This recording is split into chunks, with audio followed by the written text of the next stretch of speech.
There was a time when beauty came slowly, very slowly, like snail slow. Forget Botox or serums. In the courts of Renaissance Europe, noble women turned to garden creatures for their glow. Yes, snails, slimy, silent, slow-moving moisturizers. They believed the slime smoothed wrinkles, healed blemishes, and whispered youth back into their cheeks. Before we begin, please like the video and comment below where you're from and what time it is. I'll like every one of your comments. Now, dim your lights, grab your blanket, and close your eyes.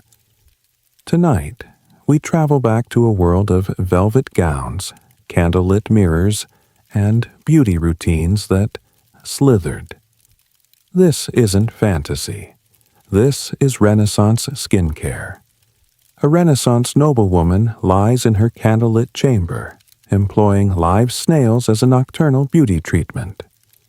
Their soft bodies glide over her cheeks and forehead, leaving glistening trails of cool slime meant to rejuvenate the skin. You recline in a high-canopied bed draped with burgundy velvet. A single beeswax candle flickers on the nightstand, its gentle light dancing across an antique mirror.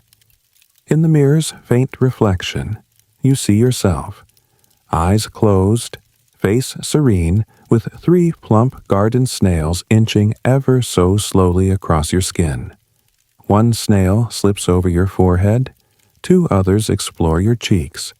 Their damp, silvery trails catch the candlelight.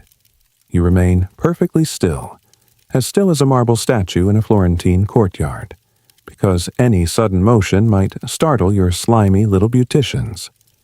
Beauty comes slowly, you remind yourself.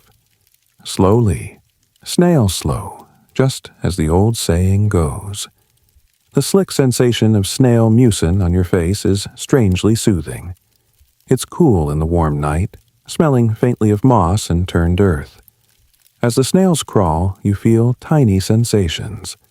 A delicate suction, a gentle tickle. Oddly relaxing. This is your secret ritual, one you perform in private after the household retires.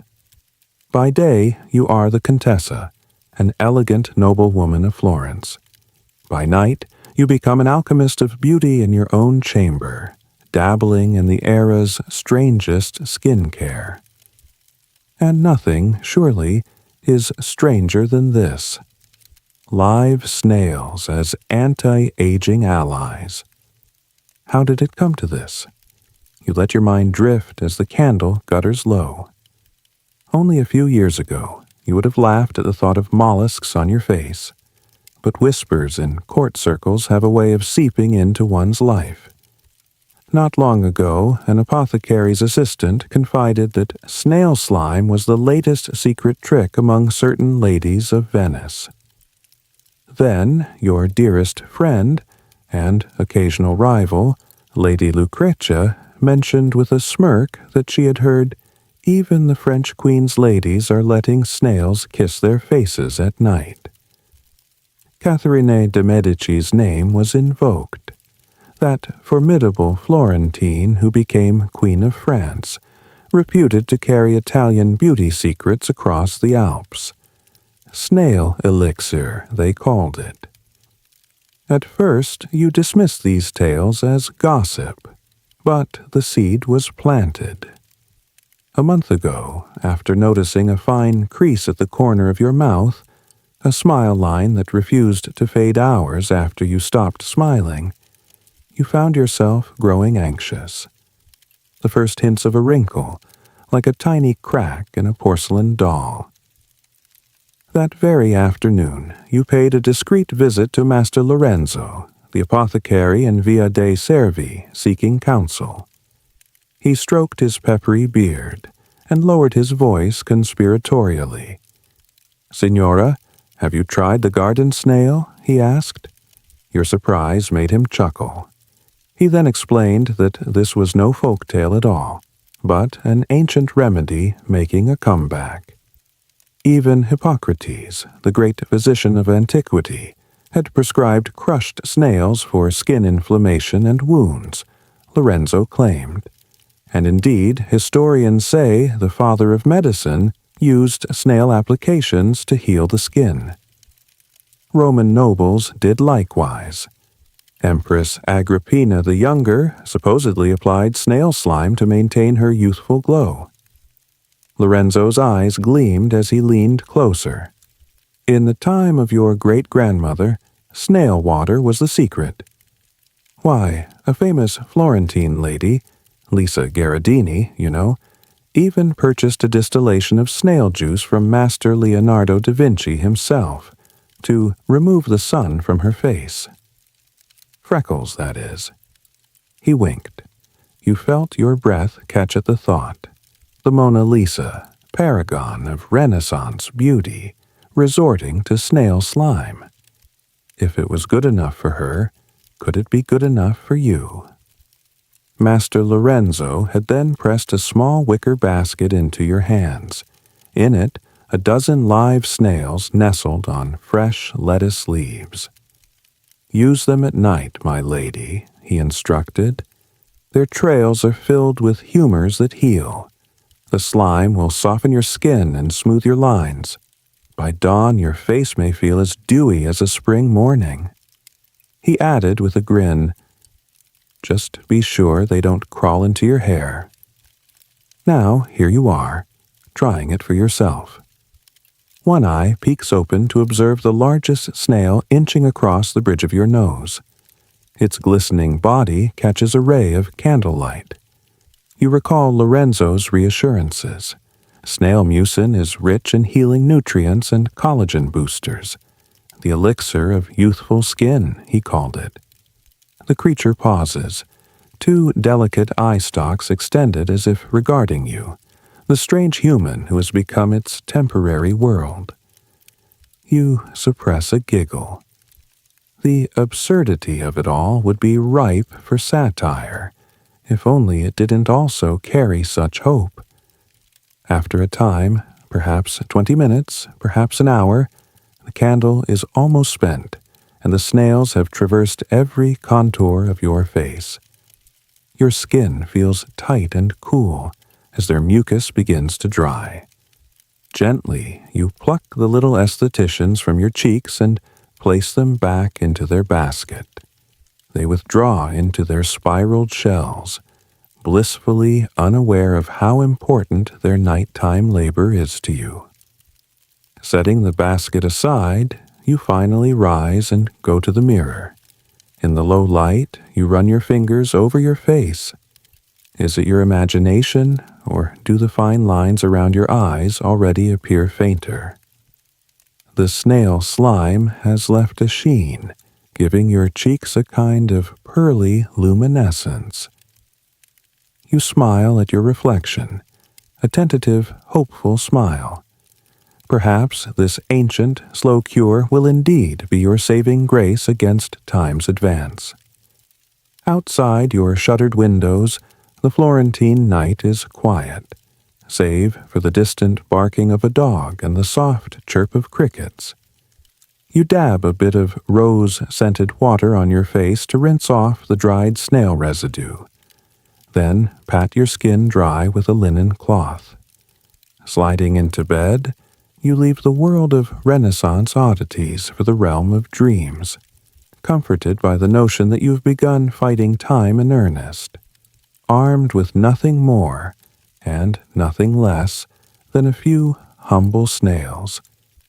As you drift to sleep, the candle extinguishes itself, a wisp of smoke curling upward.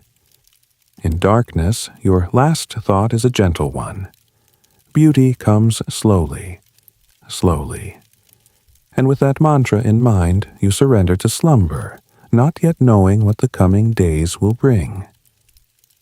Morning light filters through embroidered curtains, illuminating motes of dust dancing in the air. You awaken with a start, remembering that you still have a basket of snails in your chambers. Leaping from bed, you check on your new slimy friends. Half asleep, they are huddled together under a lettuce leaf, leaving a sticky trail on the polished oak table. You can't help but chuckle.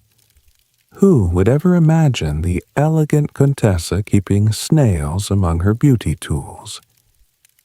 You hide the basket in a cool corner of the adjoining dressing room, away from prying eyes.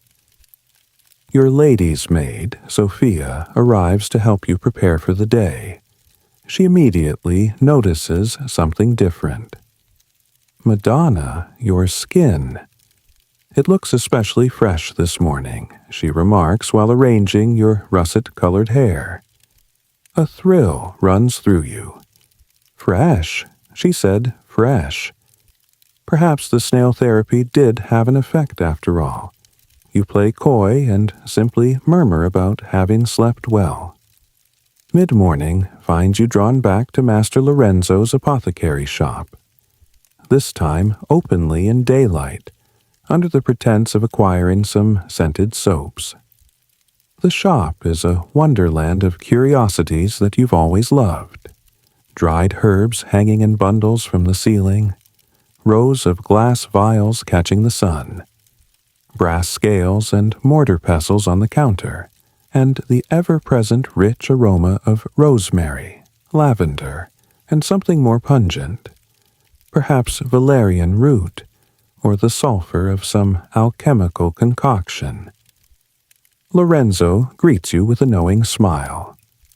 "My lady, I trust our nocturnal friends served you well?" he asks softly, so the other patrons won't overhear. You respond that indeed, you feel quite encouraged.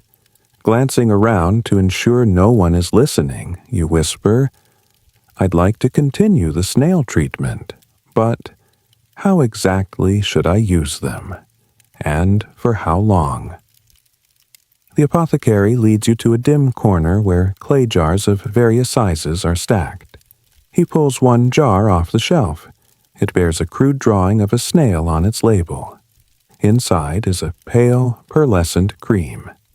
"Snail ointment," Lorenzo explains. "A pomatum I've prepared by dissolving snail mucilage into a base of almond oil and beeswax. A bit less lively than using the creatures directly." You dip a finger and feel the balm. It's slick and slightly sticky.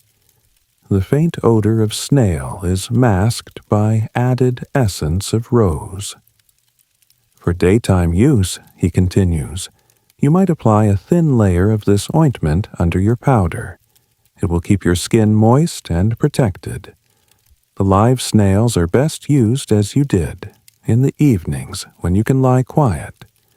Perhaps not every night. Start with twice a week and see how your skin fares." You nod, absorbing his instructions.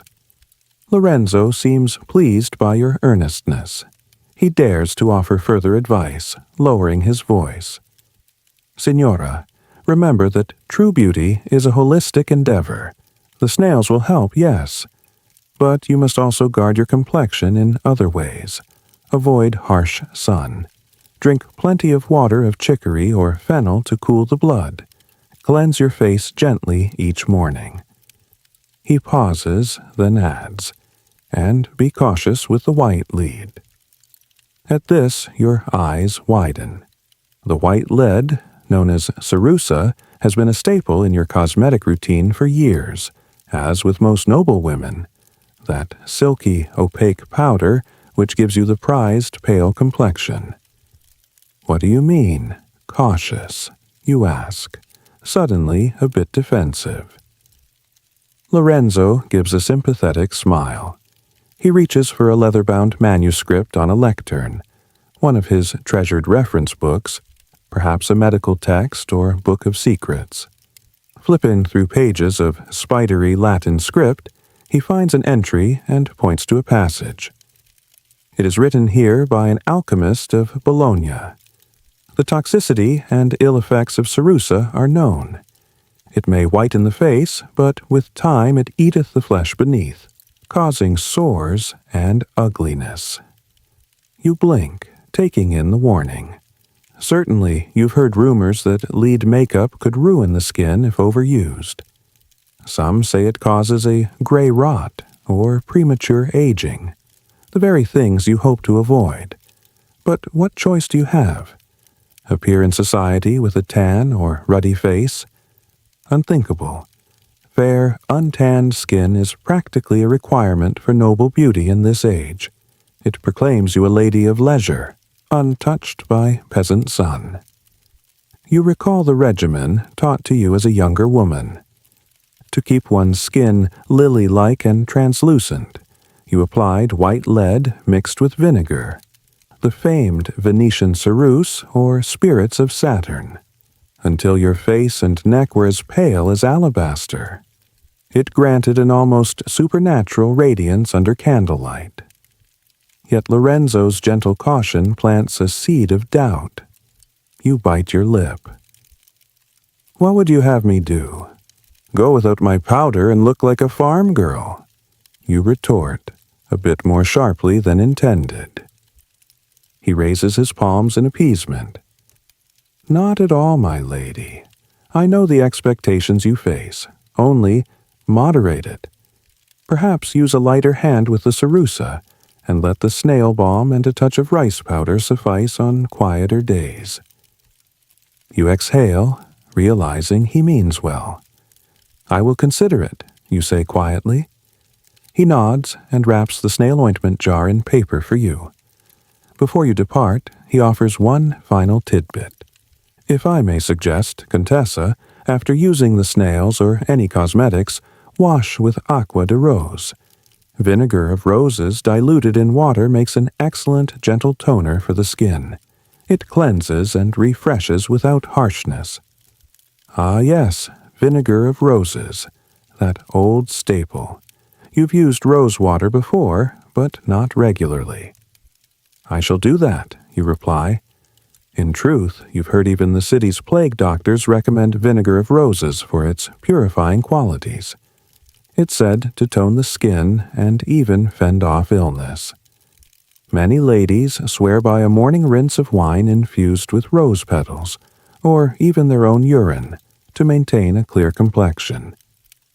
You shudder at the latter. Some remedies you are not desperate enough to try. The idea of washing in one's own chamber pot contents. No, thank you. Perhaps if you were a peasant woman without access to fine soaps, but you'll take vinegar of roses over urine any day. Clutching your purchases, you leave the apothecary and step out into the bustling Florentine street. The late morning sun is already bright. Instinctively, you draw the hood of your silk shawl over your head to shield your face. A passing fruit seller's cart forces you to sidestep into the gutter momentarily, and you gather your skirts to avoid any mud.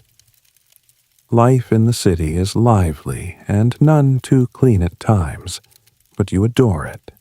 The echoes of church bells, the scent of baking bread mingling with less pleasant odors from the canals, the shouts of street vendors plying oranges and figs.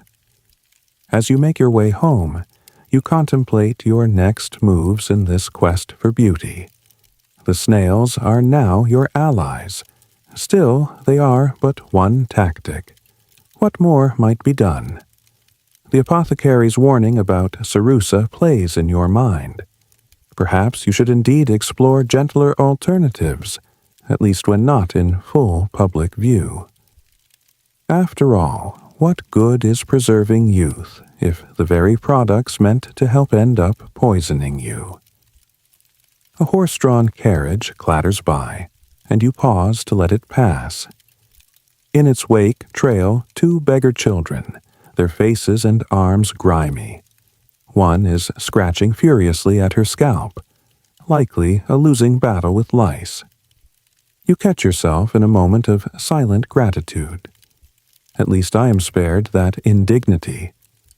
You maintain strict hygiene of your hair, combing it daily with a fine comb and washing it every few weeks with lye and rosemary. Few things terrify a noble lady more than a lice infestation amid her elaborately coiffed hair. The thought makes you involuntarily run a hand over your head. Thankfully, your braided chignon is secure, and, you hope, pest-free under your hood.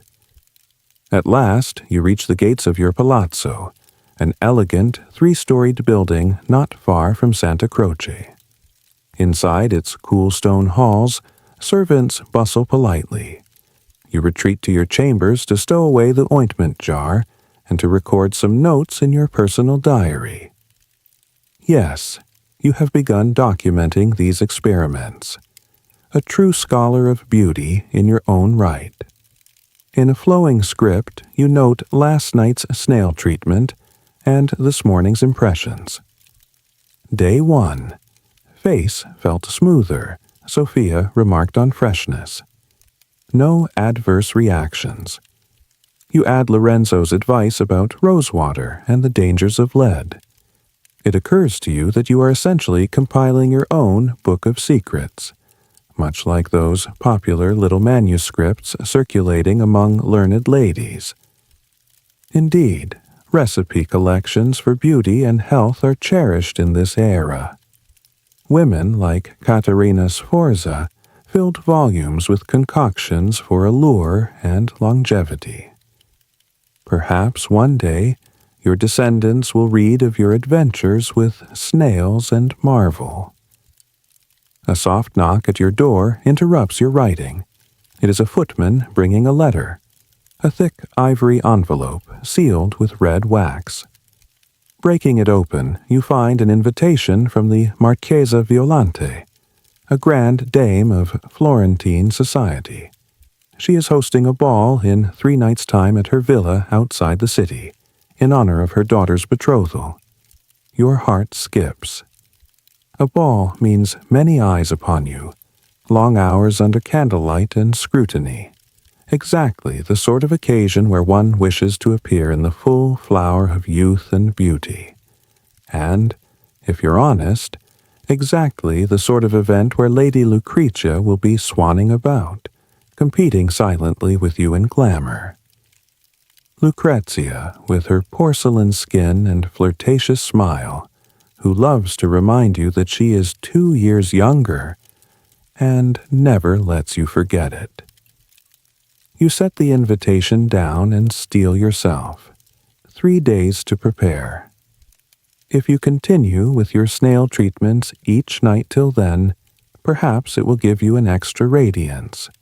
But you may need to deploy other tricks as well. The Marchesa's ball will be an all-out display of Renaissance finery. Towering hairstyles, jewel-encrusted gowns, and, of course, faces painted to perfection. You cannot be caught looking anything less than resplendent. Crossing the room, you open an ornate wooden cabinet that houses your cosmetics and apothecary supplies. Shelves of little pottery jars and glass vials gleam in the midday light.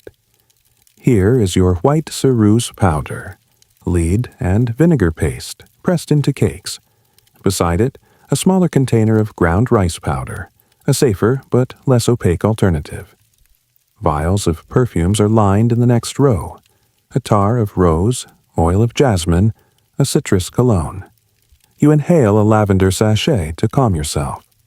On a lower shelf sit jars of rouges, one made from crushed cochineal beetles that gives a soft pink flush, another a deep red rouge containing a touch of mercuric sulfide, cinnabar.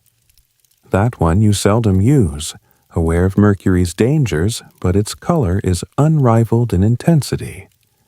There are also small boxes of kohl for lining the eyes, a tiny brush for applying it, and a striking little bottle labeled Belladonna. Your fingers brush the Belladonna bottle. Atropa Belladonna, the deadly nightshade, distilled into eye drops. You've only dared use it once or twice. A single drop in each eye can dilate the pupils, making the eyes look larger and more doll-like. Hence the name Belladonna, beautiful lady. The effect is undeniably enchanting. Wide, dark eyes with a shining allure. But the side effects, oh, the pounding heart, the dizziness. and it's known to be quite poisonous with regular use. Some ladies have gone blind from overusing it, rumor says. It truly is a perilous glamour. You resolve not to touch the belladonna unless absolutely necessary. Perhaps if Lucrezia corners you in a contest of stares, you might reach for it, but not lightly. No, for now your focus will be on nurturing and preparing your skin with the snail ointment and other gentle treatments so that you'll need minimal fakery on the night of the ball. Perhaps you can manage a natural-looking radiance that doesn't rely solely on thick, white paint. The thought is both empowering and a bit frightening, given how long you've relied on cosmetic artifice. That afternoon, in the privacy of your chambers, you experiment. You apply a thin layer of snail ointment on your face. It makes the skin a tad glossy and tacky at first. Over it, you dust a bit of rice powder. Checking the mirror, you see a pleasant, soft focus effect. Your skin tone is evened, though not as ghostly pale as with full ceruse. A few freckles still peek through on your nose. You contemplate them. Once you abhorred those tiny spots, souvenirs of carefree rides in the countryside as a girl. But perhaps they make you look more alive. In any case, the overall look is youthful and not heavily made up. This could be your daytime approach. For the ball, under the orange glow of oil lamps and candles, you might need a bit more drama. A touch of ceruse for brightness and some rouge for vivacity. Satisfied for now, you carefully remove the experimental makeup with a cotton cloth soaked in rose water. The cloth comes away slightly white from the powder. Next, you prepare a quick face mask. Egg whites beaten with a little honey and alum. This was another tip from an older cousin. It dries tight, temporarily freezing the skin in a smooth mask and refining the pores.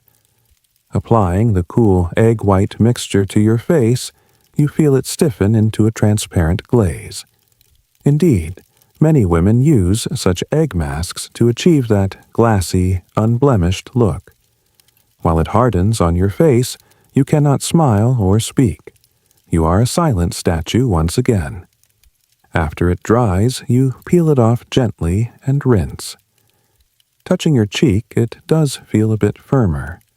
The mirror confirms a certain primed quality to your skin, as if it's been lightly tightened.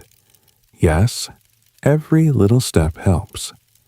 By evening, you are writing in your diary again by lamplight, documenting the day's findings. There is so much to keep track of. Snail slime applications, rosewater tonics, lead powder precautions, egg white masks. The pursuit of beauty is practically a full-time occupation, you muse. It's a wonder any of you ladies have time for embroidery or music practice between all the skin treatments and hair rituals. A wry smile crosses your face as you pen a sardonic line. We labor so ardently to look effortlessly beautiful. It's almost comedic. As you prepare for bed, you repeat the now familiar ritual. A few live snails brought forth from their basket and placed on your cleansed face. Tonight you've even prepared a treat for them. A smear of mashed cucumber on your cheeks to encourage them to roam there. Cucumber and snail, a curious salad, you think to yourself. The snails oblige, feasting and sliming away. You relax, hands folded on your midsection, eyes on the ceiling's painted fresco of cherubs. How far will you go on this quest?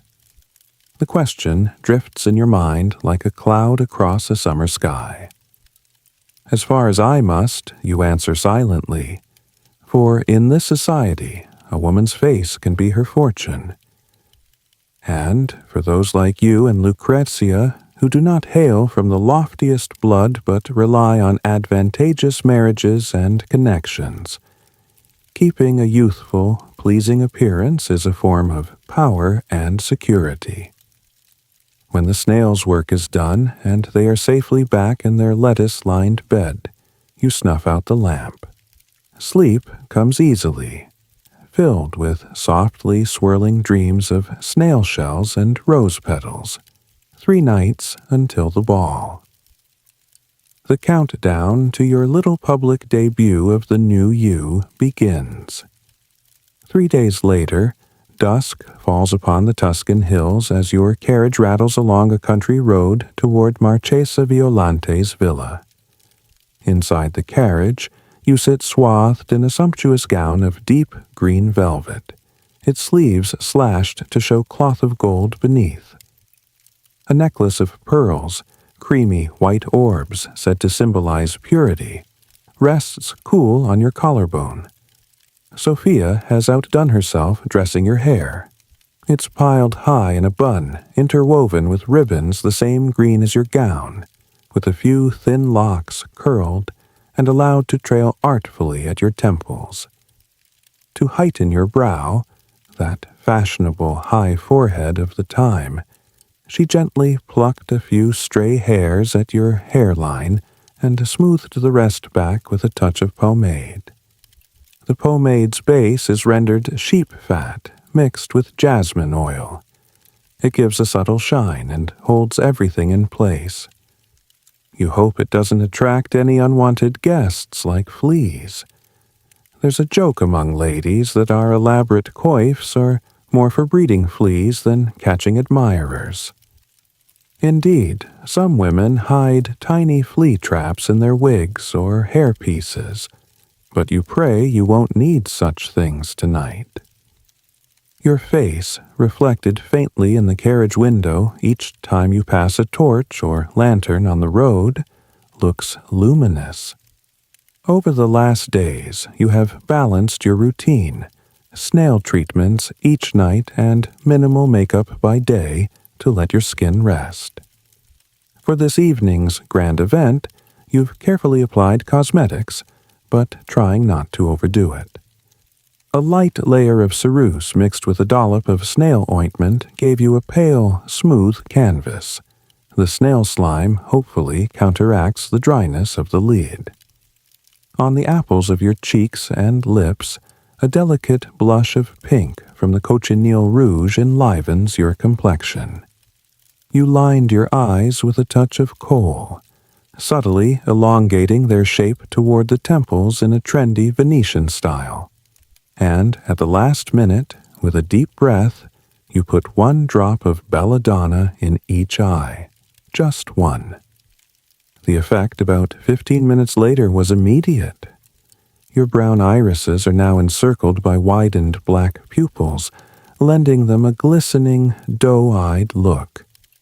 It also made the world blurrier. You have to focus hard to see detail, but you remind yourself that you're here to be seen, not to examine others. Beauty before clarity, you thought wryly as the slight wooziness passed. Arriving at the villa, you step out onto a gravel driveway flanked by cypress trees. Warm light spills from the open doors and windows of the grand home. Lively music, of viol and lute, drifts out, along with laughter and the clink of glasses. You glide inside, head held high, channeling every ounce of confidence. Immediately, a steward announces you, and a small wave of eyes turns to appraise the new arrival. The familiar tingle of nerves and excitement courses through you. Let the silent competition begin, you think, plastering a gentle smile on your face. Within moments, Lady Lucrezia is upon you, all silk and satin and saccharine greetings. "Dearest Contessa, you look positively radiant tonight," she purrs, air-kissing near your cheek. You return the gesture, noting her appearance. Lucrezia's beauty strategy is on full display. Her skin is powdered extremely white. Too white, you dare judge privately. Like a geisha almost, with a slight mask-like effect. She is compensated with a heavier rouge, making her cheeks very rosy and her lips carmine red. Her blonde hair is not her own, or not entirely. She's augmented it with false tresses and perhaps even a wig of light golden hue, styled high and draped in a gauzy veil. A strong waft of orange blossom perfume radiates from her. You have to resist a sneeze. It's almost overpowering. But no doubt it's intended to both impress and cover any unwelcome odors. Some ladies drown themselves in perfume to mask sweat or the scent of the heavy pomades. "You are too kind, Lucrezia," you respond graciously. "And might I say, your complexion this evening is immaculate." Not a lie. Aside from the slightly unnatural pallor from heavy ceruse, her skin does look flawlessly even in texture, likely from a recent intense regimen. Lucrezia fans herself and bats her long lashes. "Oh, one must put in effort for such an occasion. I tried a new preparation from France. They call it eau mercurielle, supposed to banish any blemish overnight." She leans in as if sharing a secret. "It has mercury, you know, just a little. Marvelous for erasing spots, though I hear if you use it too often your teeth might fall out." She titters a laugh. You cringe internally. Mercury-based creams are indeed known to cause terrible damage with long use. But it's like Lucrezia to flirt with danger if it yields short-term perfection. "How bold," you say, carefully non-committal. "I hope you'll be careful with that." She shrugs one elegant shoulder. "Oh, of course. Beauty is pain, is it not? And sometimes a little poison." Her eyes flick over you, searching for imperfections or signs of what you've done. To your pride, she seems a tad perplexed, likely because you look more natural tonight than usual.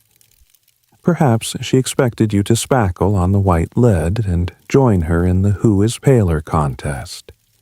Instead, your approach was a gentler glow. You can almost feel her trying to decide if you've let yourself appear darker or if it's just the lighting. A quartet of gentlemen approaches to pay their respects to both of you.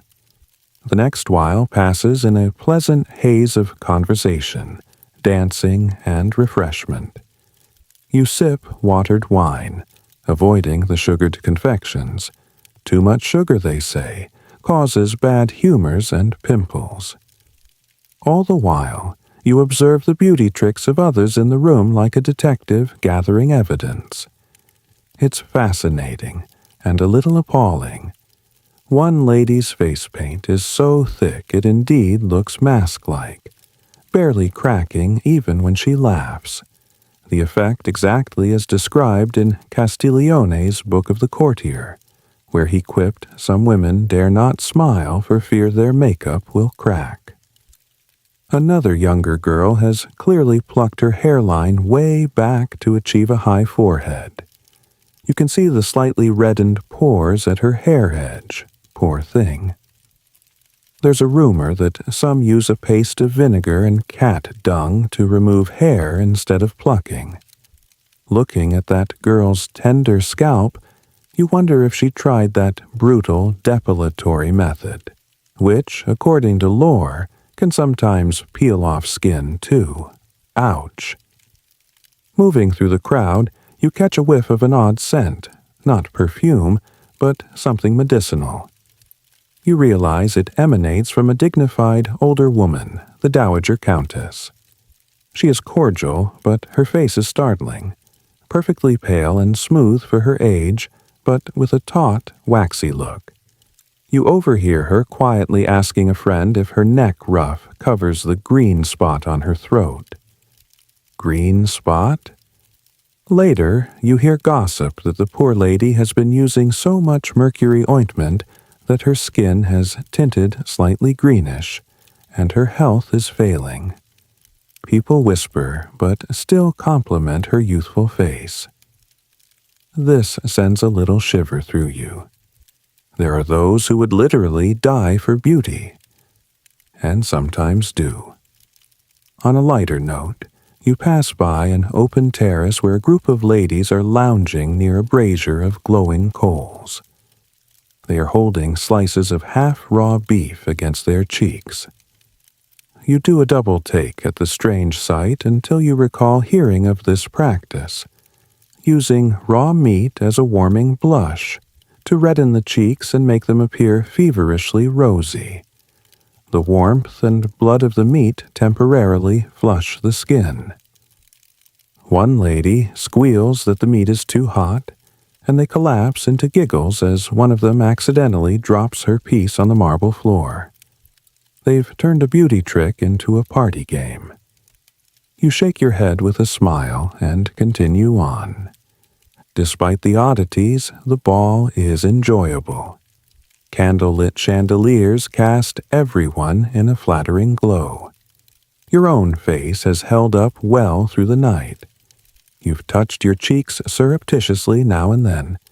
The snail ointment underlayer seems to have kept your skin from feeling too dried by the powder. A few times while dancing, you flushed and perspired slightly. The ballroom is warm with bodies and activity. But you prepared by dabbing some translucent powder mixed with crushed pearls on your face, which not only gave a subtle shimmer in the candlelight, but also helped absorb sweat. Indeed, a recipe you learned from an actress friend. She adds a tiny pinch of powdered pearl to her makeup for indoor evenings, claiming it makes her skin glow ethereally on stage. You believe it. Right now, you notice in a mirror that your complexion has a soft sheen, not oily, but gently lustrous, like a pearl itself. Lucrezia, on the other hand, is looking a bit worse for wear by midnight. Perhaps the heat got to her. Her heavy makeup shows slight streaks where perspiration ran, and she's been dabbing furiously with a lace handkerchief soaked in who knows what. She also danced vigorously, and a lock of her false hair has come loose, the curl dangling oddly by her ear. When she realizes this in a mirror, her face darkens. You see her usher her maid to a side room to fix it.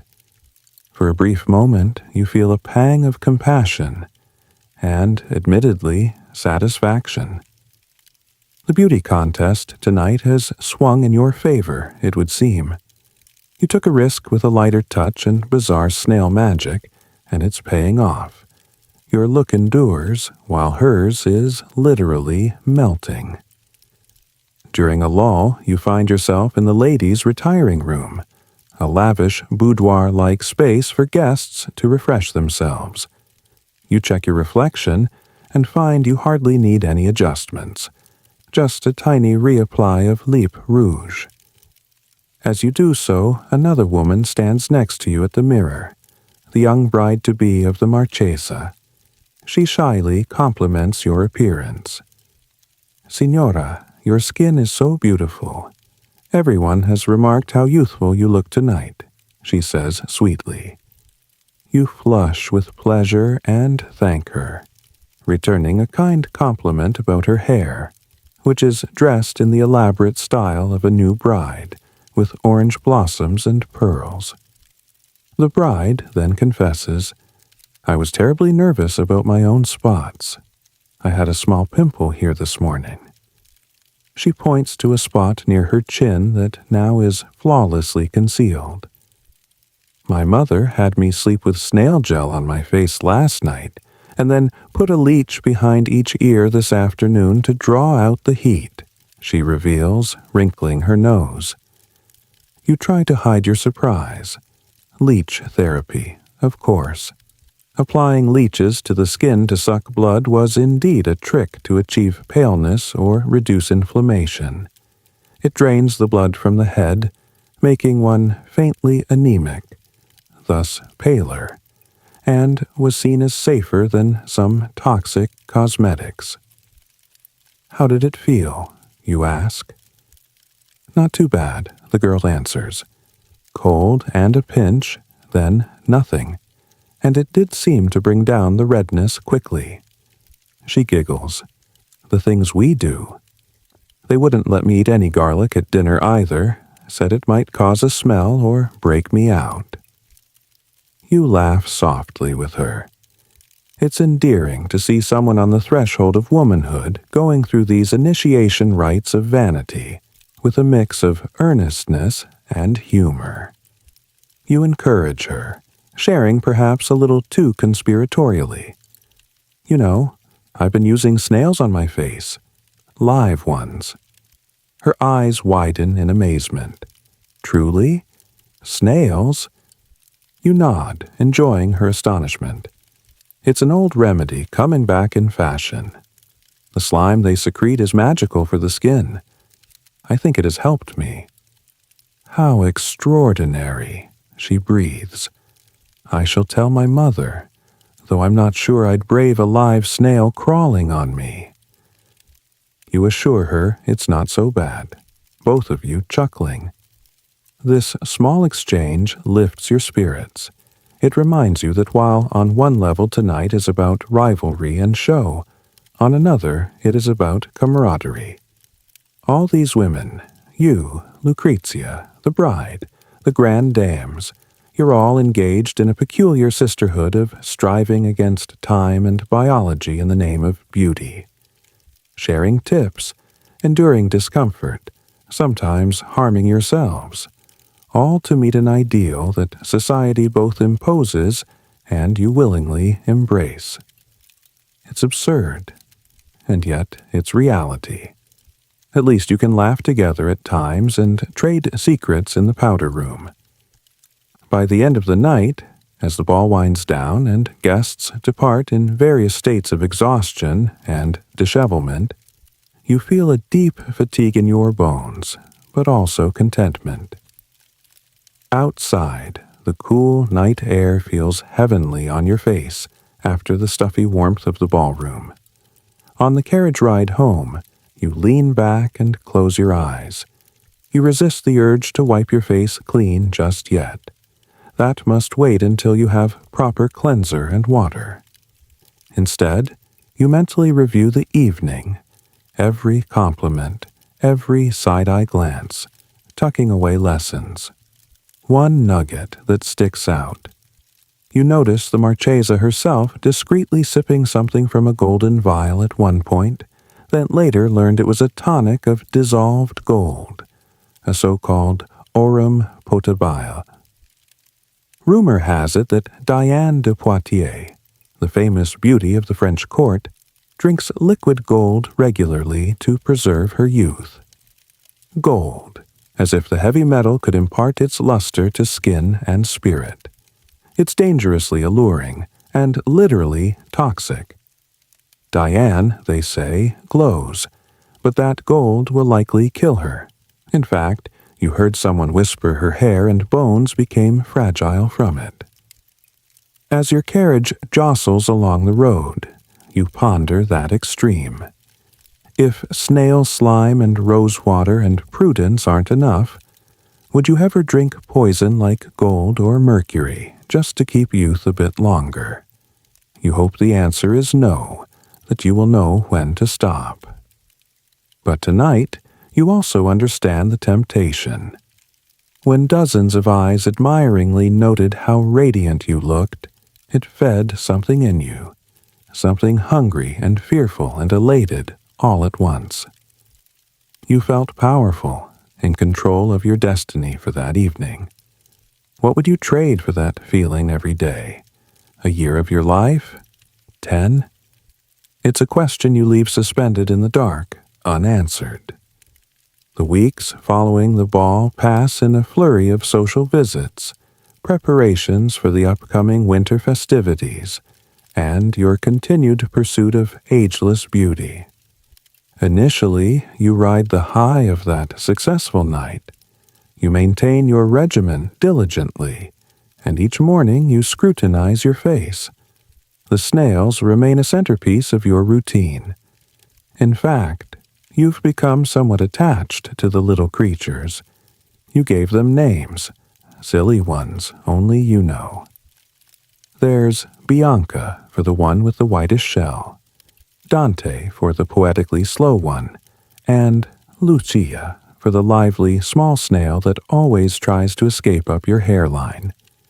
You've even expanded their habitat to a terracotta pot with fresh herbs, so they'll be healthy and well-fed for your skincare sessions.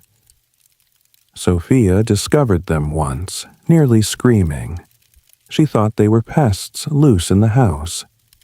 You had to concoct a story about studying their behavior for a natural sciences hobby. She eyed you oddly, but didn't press further. Servants are used to eccentricities of the nobility, and likely she'd heard of stranger things. Your skin does flourish for a time. The fine lines soften, and a persistent patch of roughness on your chin, perhaps early rosacea, seems calmed. Master Lorenzo is pleased when you report back, and he even mentions he's quietly selling more snail ointment to a few other ladies now. Word of your improvement got around via the bride's mother. So you inadvertently started a trend. You feel a mix of pride and trepidation. Hopefully, it remains a positive tale and not a cautionary one. However, as the weather turns colder and drier in late November, you encounter new challenges. The cold air chaps the skin, and indoor hearth fires dry it out. You notice a bit of flakiness at the edge of your nose one morning. Instinctively, you reach for more rich creams. Lorenzo had given you a sample of a new concoction he made. Cold cream, a mixture of water, oil, beeswax, and rose water. It's wonderfully moisturizing and scented like a summer garden. You apply it liberally to protect your face from winter's bite. But vanity is never straightforward. A few days of heavy cold cream use and nightly snail slime, and you start developing small pimples. Likely, the occlusive layers are clogging your skin a bit. You groan in frustration, finding the irony rich. In trying to combat wrinkles, you're triggering blemishes more fitting a teenager. One afternoon, while peering at your pores in a handheld mirror, you catch sight of a new, wiry hair at your brow. With horror, you realize it's an odd one, slightly darker and coarser, sprouting at your hairline, possibly a side effect of all the nourishing treatments, or simply an age-related quirk. Immediately, you pluck it out, but the incident sends you into a small panic about other forms of aging you haven't addressed. Facial hair, for instance. Some unfortunate women sprout chin hairs as they age. You rush to check your chin. Nothing yet, mercifully. Nevertheless, it prompts you to undertake a thorough depilation session. Following Giovanni Marinello's advice in Gli Ornamenti, a guide you had skimmed, you decide to remove any hint of body hair to maintain your freshness. After a long soak in a warm bath infused with rosemary and wine, another one of those recommended practices, a mixture that opens the pores and was said to soften skin. You set to work. By the hearth in your bathroom, you have Sophia apply strips of cloth coated with a homemade resin wax to your lower legs and arms. A trick from some courtiers. Melted sugar, lemon, and water can form a sticky depilatory wax. It's messy and moderately painful, but you grit your teeth. Strip, yank. Off comes hair. You imagine you're resembling an unusually vain statue of marble. Hairless, smooth. For your underarms you use tweezers, tedious but effective. Then the brows. You pluck a few stray hairs to keep that high forehead clear. A more delicate task remains. A light fuzz on your upper lip.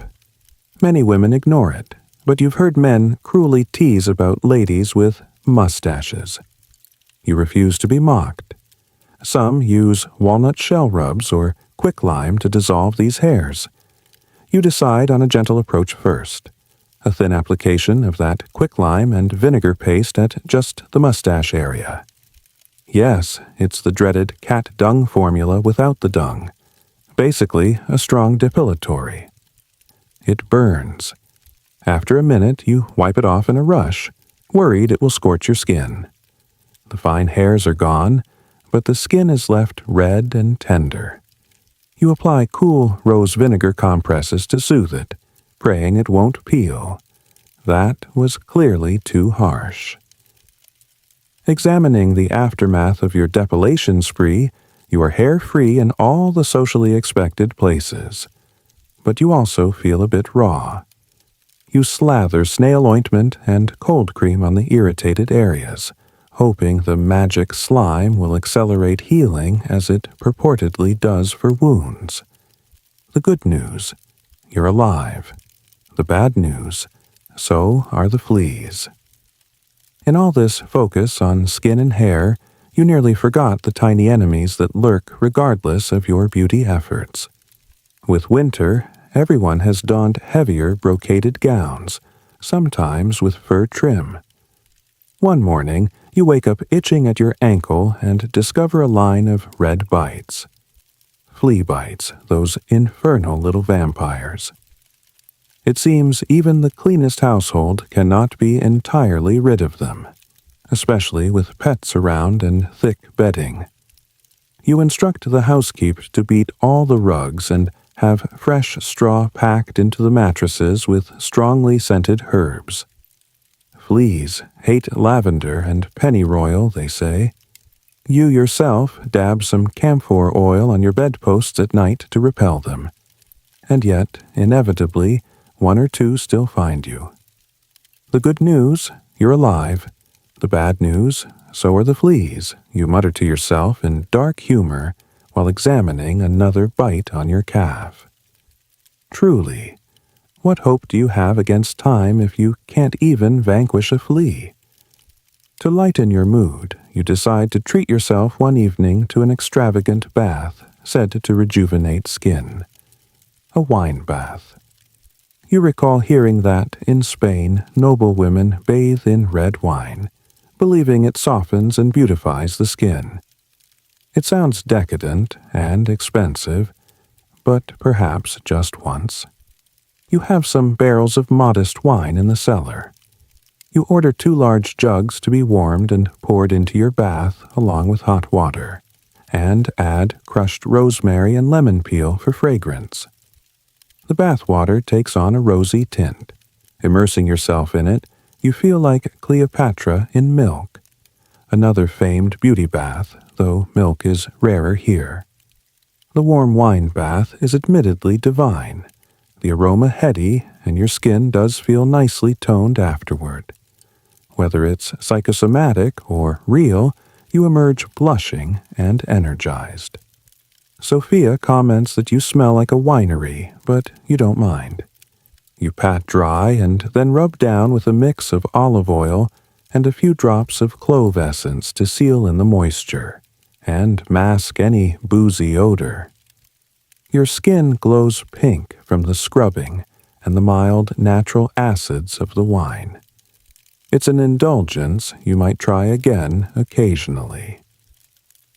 Despite these luxurious interludes, you find yourself increasingly obsessed. Not a day goes by that you aren't scheming or adjusting some aspect of your regimen. If a tiny blemish appears, you panic and attack it with a dab of mercurial sublimate. Yes, you bought a tiny vial of that eau mercurielle Lucrezia had bragged about. Hypocrisy. Thy name is desperate. Then you worry about the poison you just put on your face and counteract it with a mask of mashed almond and honey, hoping to draw out any bad effects. One week you become fixated on your hands, realizing they, too, can give away age. You begin wearing gloves coated inside with moisturizer at night. You even consider applying snail slime to your hands, and, indeed, let a few snails crawl over them at one point. The slime does make them soft. Your mind is constantly churning. What next? What have I missed? There's talk of a new imported tonic from the New World, some kind of cocoa butter, but it's very rare here. And another gossip mentioned crushed pearls mixed with vinegar as a drink for complexion, a practice dating back to ancient queens. Certainly, it's said the great Francis Bacon himself advocated consuming pearl powder to prolong life. You try a little experiment. You grind a tiny fragment of an old irregular pearl, one too misshapen to string, and mix it into a spoonful of wine vinegar. It fizzes. You swallow it down in one gulp, grimacing at the sharp, sour taste. Will it banish wrinkles from within? Who knows? Perhaps it will just give you kidney stones, but you'll try almost anything once. Amidst this self-imposed whirlwind, you start to feel a toll. There are days you wake up with a slight headache or a metallic taste in your mouth. On one occasion, you feel tingling in your fingertips. This gives you pause. Those are symptoms people whisper about, related to heavy metal poisoning. You recall Lorenzo's caution about lead and the anecdote of a woman whose teeth fell out after too much mercury. Are the small doses accumulating? You decide to ease off the experimental products for a week and focus on simpler care, mild washing, snail slime, and good diet. Thankfully, the weird symptoms subside. You vow to be more careful. Yet, the mirror's pull is unrelenting. The next wrinkle or spot that appears, will fling you back into alchemical overdrive. In quieter moments, you question your sanity. Is it worth it? You've spent more hours on these rituals than on reading, music, perhaps even prayer lately. You skip an occasional church service if it conflicts with a long beauty session and send donation alms to cover the sin. Ironically, praying to God to keep you young while you avoid His house to pluck your eyebrows. The darkly humorous side of it isn't lost on you. The pressure of courtly life has made you a bit of a beautiful monster, you think. Stitching on new skin, concocting potions like a witch over a cauldron, all in pursuit of an ideal that might be a mirage. Your friend and frenemy, Lucrezia, seems to be in a similar spiral. In letters, for it's now winter and travel is less frequent, so correspondence increases, she boasts of new beauty conquests, but also complains of ailments. These damned treatments make my head ache, but what is a girl to do, she writes.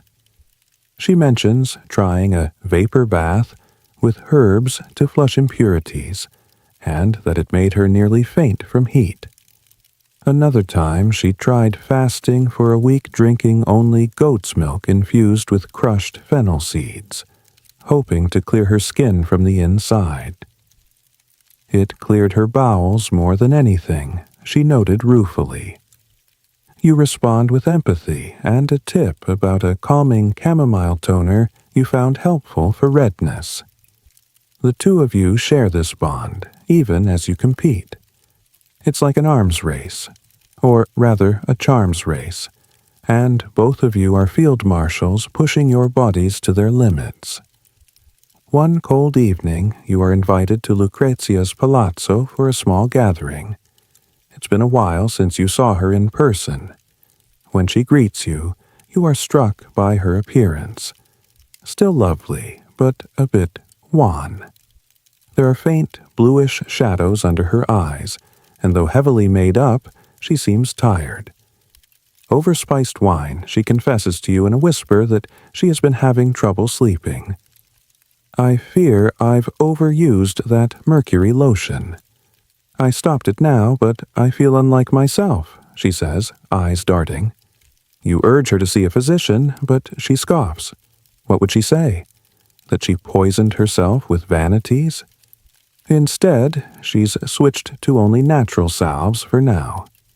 You share some of your snail ointment with her as a gesture of goodwill, and she laughs. The mighty snail to the rescue, eh? For a moment, the rivalry melts into mutual concern. You talk honestly about the madness of it all. Lucrezia jokes darkly. If I die young, promise you'll ensure they bury me looking gorgeous. You answer, not a chance. You're going to be an old crone with me, scolding the youth about how good we looked in our day. The two of you laugh, clinking your wine cups. Underneath, though, the truth simmers. There is a real danger in what you're doing to yourselves. Winter gives way to spring. Time marches, as always, forward. With spring comes a renewal of energy in Florence, and an influx of visitors for the upcoming marriage of a Medici prince. The city buzzes with preparations for pageants and banquets. You, too, are swept up in the social currents. The focus on appearance becomes even more intense, if that were possible, because everyone will be out to shine during these festivities. By now, you have mastered a balancing act, using your gentler remedies, snails, herbs, oils, daily, and reserving the harsher cosmetics, ceruse, mercury, etc., sparingly. Your skin has remained in commendable condition. In fact, a flattering rumor circulated at a recent party that you must have found an elixir of youth. You demurred, attributing it to good Florentine air and modest living. If only they knew the half of it. Nevertheless, as the grand events approach, anxiety grips you anew. In your mirror you swear you see a new crease that wasn't there last month. Along your forehead, when you raise your brows, expression lines, perhaps from stress. You quickly apply a homemade balm of almond oil and ground frankincense nightly to that area, massaging it in. There is also the matter of your neck. You realize you've pampered your face, but somewhat neglected the neck and décolletage, which also can betray age. Panicked, you start extending the snail treatments down your neck and onto your chest. Picture it. Late at night, you in your thin linen chemise, lying in bed with half a dozen snails wandering from your face down to your collarbones, leaving shimmering trails in the moonlight. If a servant peeked in, they might think you cursed or consumed by creatures. But it's just you, fervently hoping the mucus of Helix aspersa can tighten the beginning of a crepey throat. One day, an intriguing letter arrives from an acquaintance in Venice, a learned widow who dabbles in alchemy. She writes, hearing of your interest in beauty, to share a recipe she found in an old manuscript, Acqua della Giovinezza, water of youth. The ingredients list is daunting. Crushed pearls, the tears of a stag, likely poetic for some plant resin, distilled rainwater collected in May, and, notably, snail water. Essentially, it's a tincture where snails are drowned in wine, left to infuse, then the liquid distilled. It is said to erase spots and make the skin glow. You recoil a bit. Killing the snails you have come to appreciate feels wrong. And would it even be more effective than their live slime? Hard to know. You keep the recipe, but do not act on it immediately. However, the concept of a distilled essence of snail sticks in your mind. Perhaps a more potent concentrate could give the quicker results than your slow, nightly sliming. As the Medici wedding draws near, you get nervous and ambitious. you decide to attempt a small batch of snail water, albeit with remorse. With a heavy heart, you select 2 of the least active snails from your mini colony, convincing yourself that these are expendable for the greater good. It feels like a tiny sacrifice to the altar of Venus. Late at night, in the kitchen, you place the snails in a jar of white wine and herbs, murmuring an apology as they gradually stop moving in the alcoholic bath. You then heat the mixture gently, capturing the steam with a condenser apparatus you borrowed. Your cousin is an amateur alchemist and lent you a glass alembic. The process yields a few spoonfuls of clear distillate. This, supposedly, is the precious snail water tonic. It smells vaguely wine-like and earthy. With determined hope, you apply a few drops to your face before bed like a serum. It tingles. The next morning, your skin indeed looks quite refreshed, perhaps a bit more plump and rosy. Whether that is placebo or real, you can't be sure, but it encourages you to use it again the following night. Unfortunately, by the 3rd night, you notice a reaction, a slight rash along your jaw. Maybe the distillate was too strong or impure.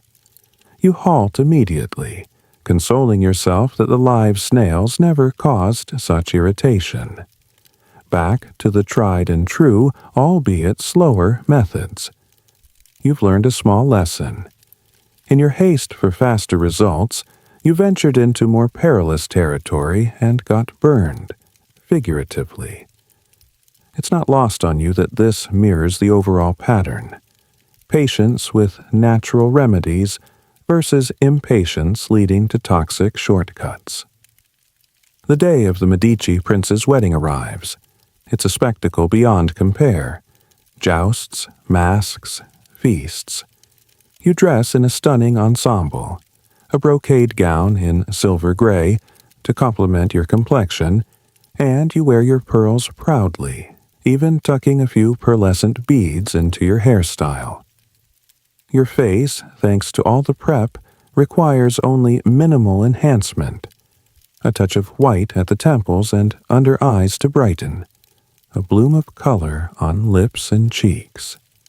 You stand in the mirror and dare to think you look as youthful as you did 5 years ago. Who would guess the hours of labor and nights of slimy facials behind this natural beauty? At the wedding banquet, which is held in the Palazzo Vecchio's Grand Hall, you find yourself seated near some foreign dignitaries, French and English envoys with their wives. Conversation flows, and inevitably it touches on differences in fashion and cosmetics. The French lady politely inquires if Italian ladies still use the snail creams that Catherine de' Medici made famous at the French court. You almost choke on your roasted pheasant. Snail creams, famous? Apparently, yes, she continues to explain that Queen Catherine brought many Italian beauty recipes to France, including a snail-based lotion the French initially found odd, but adopted when they saw its effect. You smile and comment lightly that indeed some swear by it, not letting on your personal expertise. The English lady exclaims her disgust at the idea of snails, boasting that in England they prefer lead powders and hog's lard pomatums. You refrain from pointing out those might be far worse. It's clear every culture has its poisons and panaceas. As the meal goes on, you observe the aging Medici matriarch at the high table. She is splendid in jewels, but her face, her face is a cautionary tale. Layers upon layers of makeup trying to conceal what looks like substantial damage beneath. The rumor is she used heavy ceruse for decades, and now suffers skin ulcers that she covers with velvet patches. Indeed, you see a small star-shaped patch near her temple, the kind ladies stick on to hide blemishes or scars. Those patches are becoming fashionable even among younger women, ironically as beauty marks. But they originated to cover pox marks or lead-caused pitting. You shudder and send a silent vow to your future self. Never let it get that far. If one day snail slime and gentle care are not enough, better to age naturally than to become a patched-up phantom. Or so you say now. Midway through the celebrations, a curious entertainment takes place. A mask skit allegorizing youth and old age. Performers dressed as classical figures. Youth, and old age. Performers dressed as allegorical figures parade before the crowd. A radiant maiden as youth, her face painted white and gold, and a crone as old age, with chalky wrinkles drawn on and tattered garments. They engage in a playful debate. Youth boasting of beauty and vigor, old age retorting with wisdom and inevitability. The audience chuckles, but you watch with a lump in your throat. The maiden playing youth reminds you of yourself not many years ago. The crone of what you dread to become. The final lines of the mask strike you. Old age tells youth, "All your beauty, child, is but a flower. It blooms, then withers. Enjoy the scent while it lasts." And youth, humbled, nods. The performance ends to applause, but you find your hands clasped tightly in your lap, unsettled. That night, at home in your chamber, those words echo in your mind. A flower that blooms, then withers. You stand at your mirror long after midnight, wiping off your makeup, piece by piece. Off comes the white lead, carefully with oil and lemon juice to dissolve it. Off comes the rouge and kohl. Finally, you gaze at your bare face, cleansed, moisturized, with just a trace of snail gleam left from earlier. You lean in, examining every line by lamplight. You think of that flower metaphor. Is it so terrible to wither? A small voice in you asks. You've feared it like death itself, but all things in nature age and decay. Can one truly defy it forever? You sleep poorly, troubled by dreams of chasing a butterfly, your youth, through a labyrinth of mirrors, never catching it. At dawn, you decide perhaps you need a respite. For a few weeks, you scale back. No more exotic experiments, no dangerous potions. Only simple care, washing, snail slime, healthy food, and rest. You even take a break from social engagements, feigning a minor illness so you can stay home. In that period of stepping back, something shifts in you. You spend more time reading, actually playing the lute again, enjoying things outside the cult of appearance. It's calming.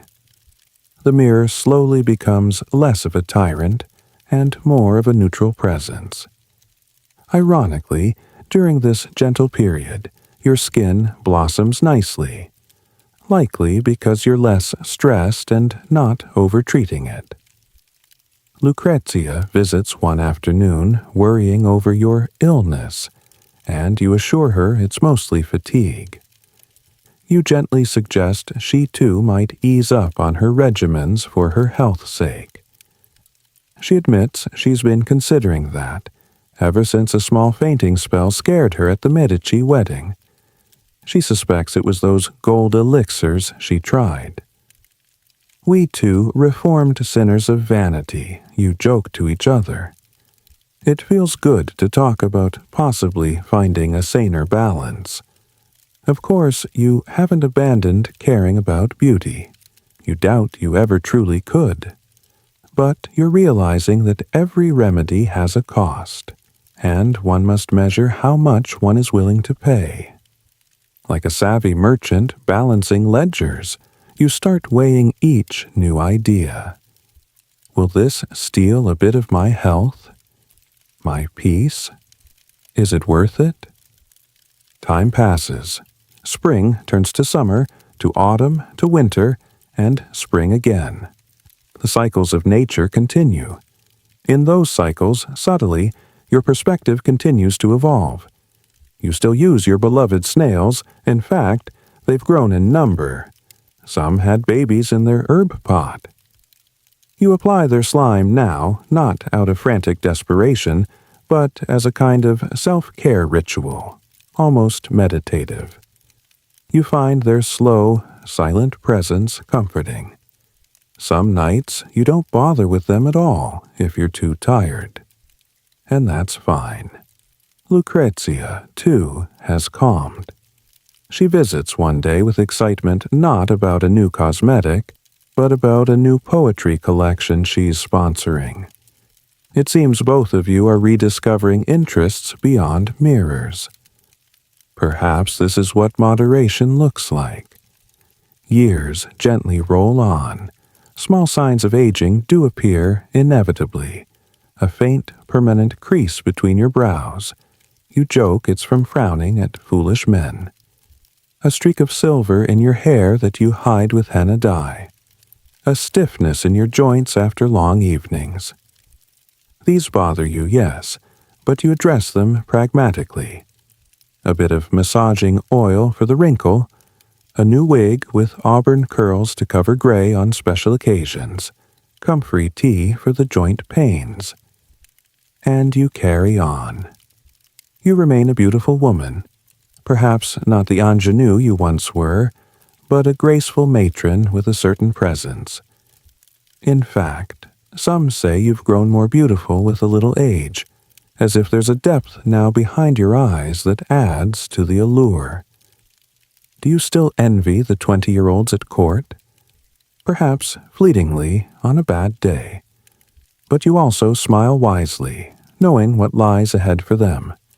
You almost want to gift them your diary so they won't make the same missteps.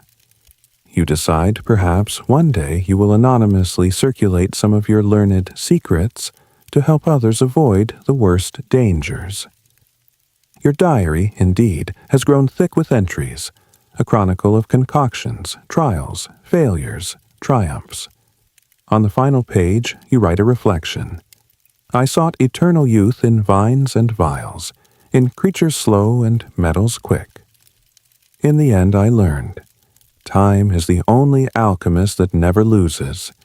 Yet, if one is gentle, time can become an ally, leaving behind the grace of experience even as it takes the gloss of youth. You put down the quill, satisfied. It's not a public manifesto, merely a note to yourself, a reminder of how far you've come. One sunny morning, you wander in your garden. It's late spring. Roses are in bloom, birds singing. In a corner, a snail crosses the pathway, carrying its home on its back. You crouch down, watching its deliberate journey. It reaches a lush patch of marigolds and begins to nibble a leaf. You remember how you once saw only a cosmetic ingredient in these creatures, tools to be used. Now you just see a humble snail living its little life, much as you live yours. Thank you, Piccolo. You whisper to it, grateful for what its kind gave you. Not just smoother skin, but strangely a new understanding of patience and resilience. It raises its eye stalks as if acknowledging, then continues on its slow way. You stand and inhale deeply.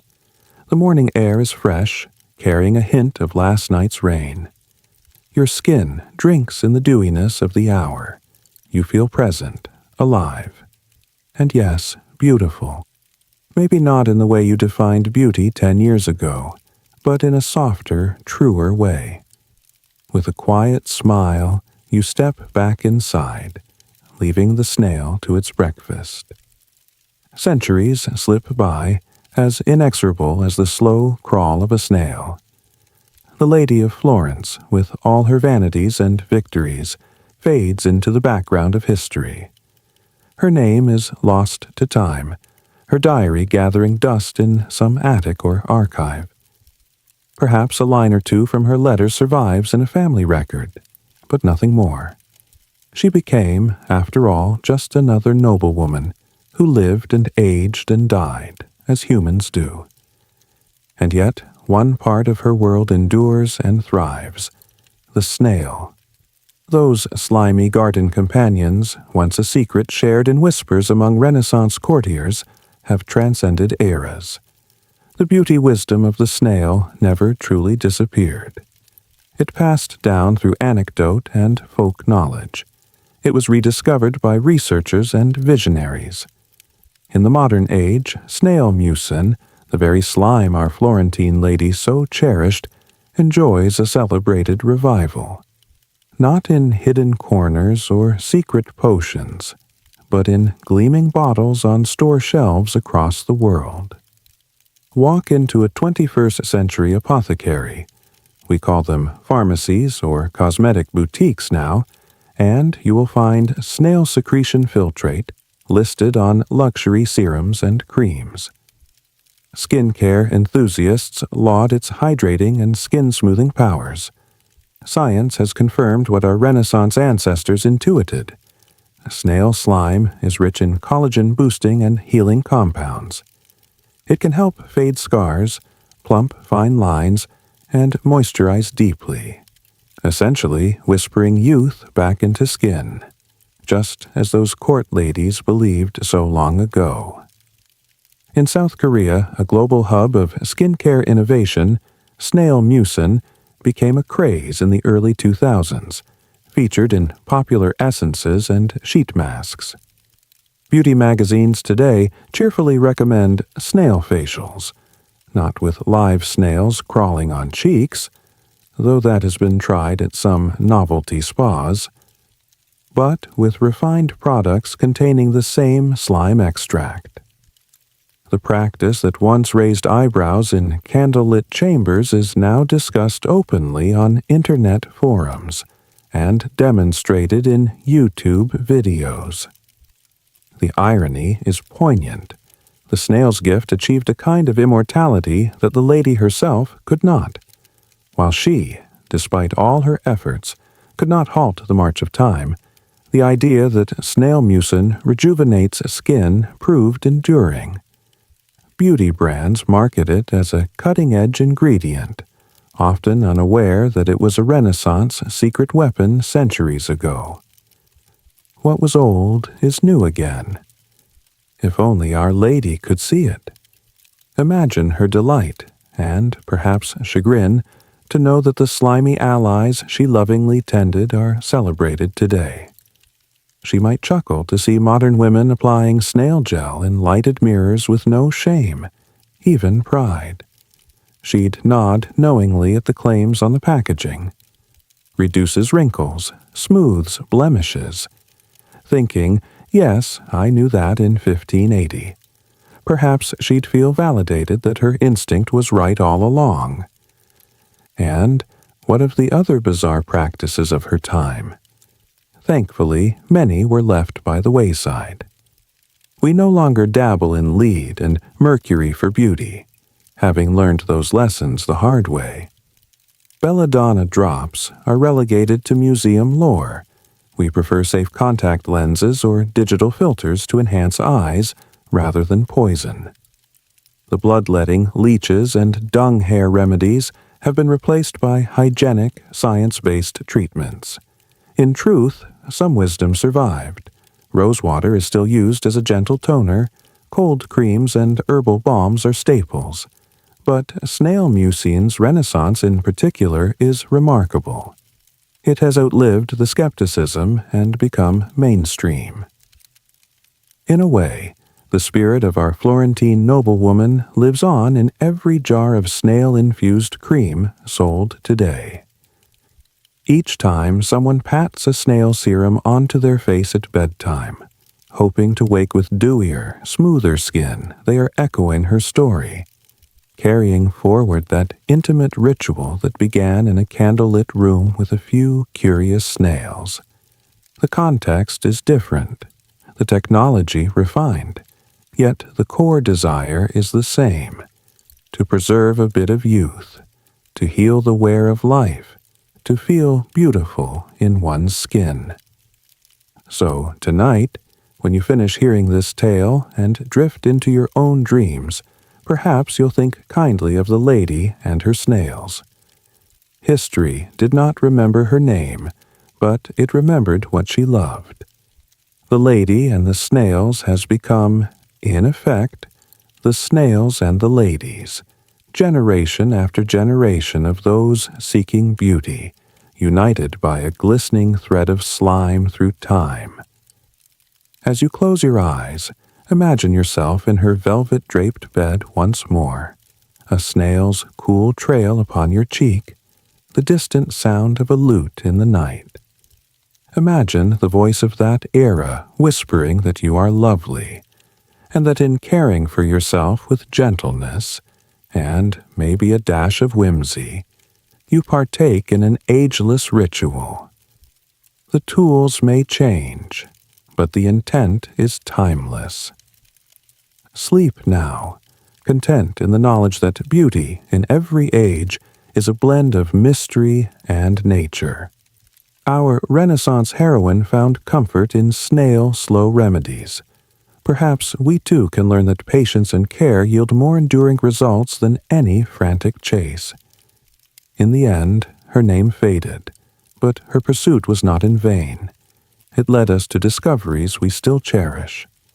The lady sought to conquer time, but time, in its gentle wisdom, allowed a part of her quest to live on. In the stillness of your room, centuries apart from those bygone days, you might just hear the faint echo of a hushed lullaby of that age. The sound of a snail's delicate journey across a leaf. The soft sigh of a woman finding peace with herself, and the eternal refrain that real beauty grows quietly, slowly. Snail slow. And that is perfectly all right. Good night.